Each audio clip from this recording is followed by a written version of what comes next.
If you're retiring with a RRIF means Registered Retirement Income Fund.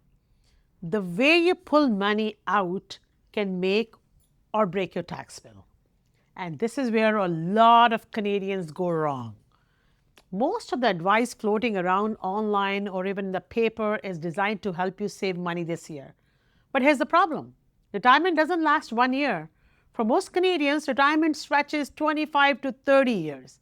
So in today's video, let's cut through some of the short-term myths and instead look at how to build a RRIF withdrawal strategy that protects your wealth over the long run. Why does this matter so much today? Because we're living in Canada where the cost of everything, housing, groceries, travel, even basic services, keeps creeping up. StatsCan's July 2025 report shows inflation still sitting just above 2.8%. That may not sound high, but it means your retirement income has to stretch further every single year. And then there's longevity. A 65-year-old couple today has about a 50-50 chance that at least one of them will live past age 90. That's potentially 25 years of withdrawals. Taxes are unavoidable, but how you plan your withdrawals determines whether you keep more of your savings or end up losing 30, 40, or even 50% of it to taxes over your lifetime. And the reality is, most retirees pay more tax than they need to. And why? Simply because they're focused on the wrong timeline. Let's talk about some of the traps Canadians fall into. One trap is chasing this year's tax break. You might read an article about deferring withdrawals or keeping income under $24,000 so you pay no tax. It sounds great in the moment, but all it really does is push a tax bomb further down the road. Another trap is believing in the famous 4% rule. The rule says you can safely withdraw 4% of your investments each year and never run out. The problem is it ignores taxes. It ignores our Canadian brackets. It ignores things like CPP and pensions. It was designed for the US decades ago and it doesn't fit here. And the third trap is taking only the minimum from your RRIF. On the surface, it feels smart. Let the money grow and take the least you can. But what happens is that by the time you're in your 80s, your RRIF balance is massive. And suddenly, every withdrawal is taxed at the highest rate. The pattern is clear. These choices all focus on comfort today, but they don't project you for tomorrow.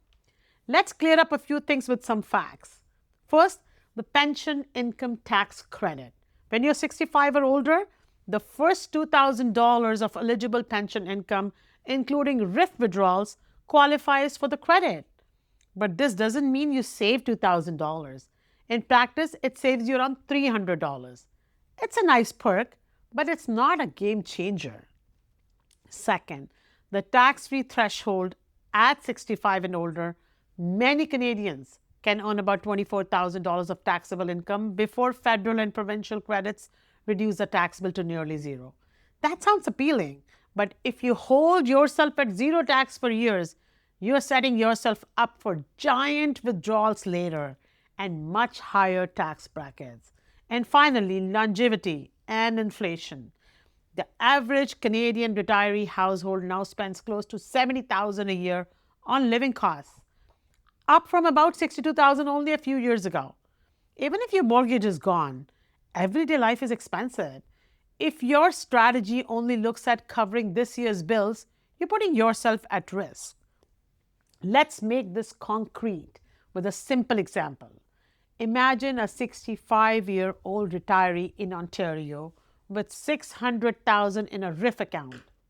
Let's talk about two scenarios. Scenario A, they just take the minimum. In year one, that's about $12,000. Their income is low and they pay very little tax. That feels great in the moment. But fast forward to age 80, the RRIF is still large and now the minimum withdrawal is around $40,000. Add CPP to it, add OAS on it, and suddenly they're in the 40% tax bracket. Now let's look at scenario B. Instead, they level things out. They withdraw $25,000 a year starting at age 65. Yes, they pay more tax right away, maybe around $3,000, but by the time they're 80, the RRIF is smaller, withdrawals are steadier, and their lifetime tax bill is tens of thousands lower. That's the big difference between short-term thinking and lifetime tax planning.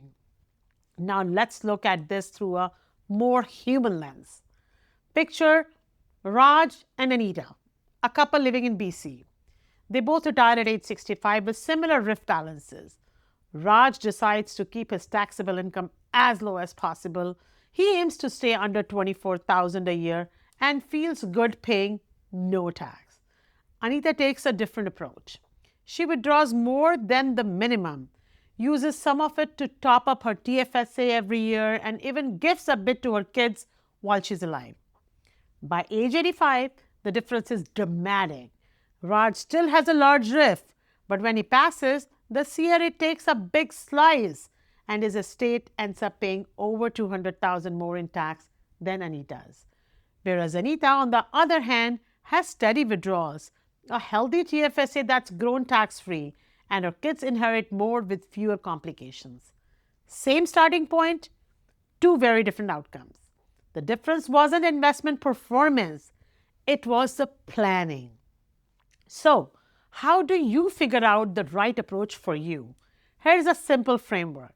If a strategy only saves you money this year, pause and ask yourself, what does it mean for my taxes 10, 20, or 30 years from now? Focus on lifetime strategies instead. That could mean leveling out withdrawals so you're not stuck with 0 tax years early and 40% brackets later. It could mean using RRIF withdrawals to fund your TFSA, pay some tax today, but lock that money away tax-free forever. It could mean taking advantage of pension splitting once you or your spouse reach 65, which can cut your household tax bill. And don't forget the paperwork side of things. Naming your spouse as a successor annuitant on the RRIF is one small checkbox that can save enormous hassles down the road. Now, I know some of you might be thinking, why should I pay more tax now if I don't have to? The reason is simple. Canada has a progressive tax system. Paying a little tax at 20% today is often far better than paying a lot of 40% later. And what about the famous 4% rule? People ask, isn't that safe? The reality is that it was designed decades ago in the US for very different assumptions.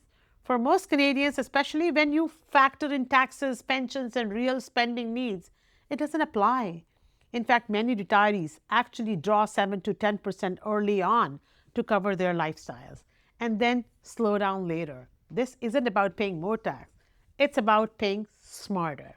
So let's bring it all together once again. Number 1, don't fall for short-term advice that only works this year. Model your income over your full retirement, not just this year, not just 2025. Number 2, think of withdrawals as a planning tools, not just a paycheck. Use them to fund your TFSA, smooth your tax bill, and reduce the stress on your estate later. Number 3, retirement is not about avoiding tax this year. It's about protecting your wealth for life. At SG Wealth, this is the kind of work we do every day. We model your retirement year by year and build a drawdown strategy that helps keep more of your money in your family's hands and less in taxes. So if you would like to see how your RRIF strategy stacks up, let's connect.